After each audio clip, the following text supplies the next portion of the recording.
eskinita ni siyudad. Ang mga hunghong nagpabilin, sekreto o wala'y pulos. Ang Pilipino nga tao nagdula sa papel, sa usa ka maayong Kristiyano.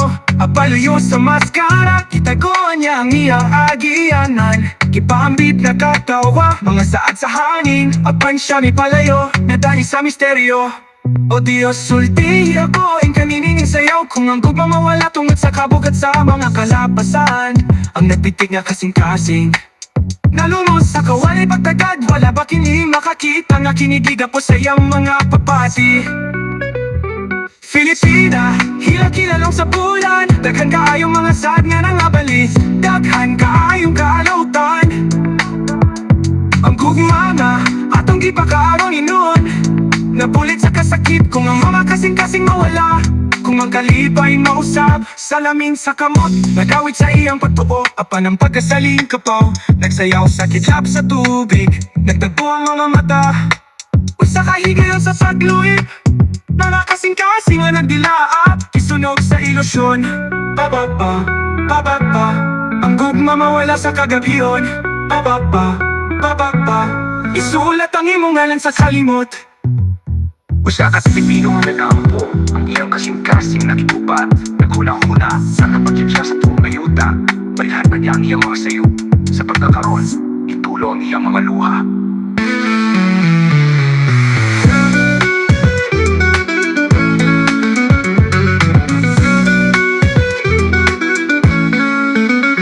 Filipina, hila-kilalong sa bulan. Daghan kaayong mga sad nga nangabalis. Daghan kaayong kaalautan. Ang gugma nga atong gipakaano ni noon. Napulit sa kasakit kung ang mga kasing-kasing mawala.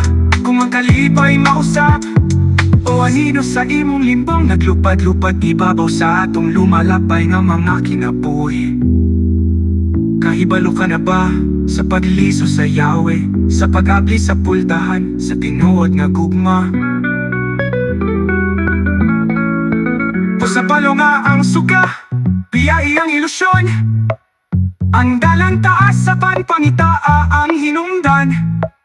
Sa kaadlawan, sa bagong adlaw, itago ang imong kaulaw. Sugdi ang pag-igugma pag-usap, tukotin nga mo bangon ang paglaong diha kanimo.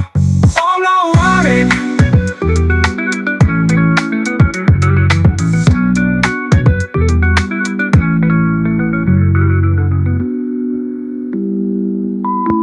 kakawit sa imong limbong. Naglupad-lupad ibabaw sa atong lumalapay nga mga kinabuhi. Kahibalo ka na ba sa pagliso sa Yahweh, sa pag-abli sa pultahan, sa tinuod na gugma? O nga waray.